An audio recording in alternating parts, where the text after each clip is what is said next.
अस्सलाम वालेकुम वरहमतुल्लाहि वबरकातुहू।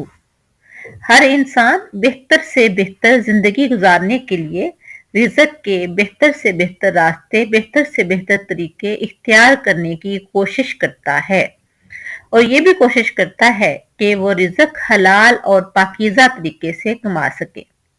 तो आज हम अपने प्यारे पैगंबर सल्लल्लाहु अलैहि वसल्लम का बताया हुआ वो तरीका पढ़ेंगे जिसके जरिए रिज़्क में इजाफा मुमकिन है। तो आइए देखते हैं प्यारे पैगंबर सल्लल्लाहु अलैहि वसल्लम ने क्या फरमाया है।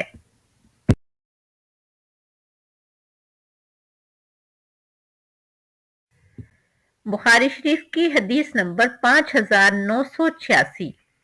हजरत अनस रजी अल्लाह ताला अन्हो से रवायत है। वो फरमाते हैं कि प्यारे पैगंबर सल्लल्लाहु अलैहि वसल्लम ने फरमाया, मन अहब्बा अन युबसित लहू फी रिज़्किही, जिस शख्स को ये बात पसंद है कि उसकी रोजी में फराखी हो, वयुनसालहू फी असरिही, और उसकी उम्र में ताखीर हो या ताखीर की जाए यानी इजाफा किया जाए, फल यासिर राहिमाहू, उसे चाहिए कि वो सिला रहमी करे।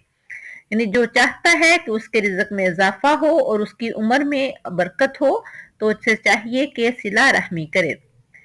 यही अल्फाज एक और हदीस मुबारक में है जिसमें प्यारे पैगंबर सल्लल्लाहु अलैहि वसल्लम ने फरमाया, मन सर्राहू, जो शख्स पसंद करता है, यानी अगर हम चाहते हैं हमारे रिज़्क में इजाफा हो, हमारी उम्र में बरकत हो, तो हमें चाहिए कि अपने प्यारे पैगंबर सल्लल्लाहु अलैहि वसल्लम की पैरवी करते हुए सच्चे मुसलमान बनने की कोशिश करें, सिला रहमी करें, अपने रिश्तेदारों के साथ अच्छे तरीके से पेश आए, अपने मिलने वालों के साथ अच्छे तरीके से पेश आए, अपने बहन भाइयों, माँ बाप के साथ, सबके साथ अच्छा सलूक करें तो यकीनन अल्लाह ताला हमारे रिज़्क में इजाफा फरमाएगा इंशाअल्लाह। अल्लाह हाफिज।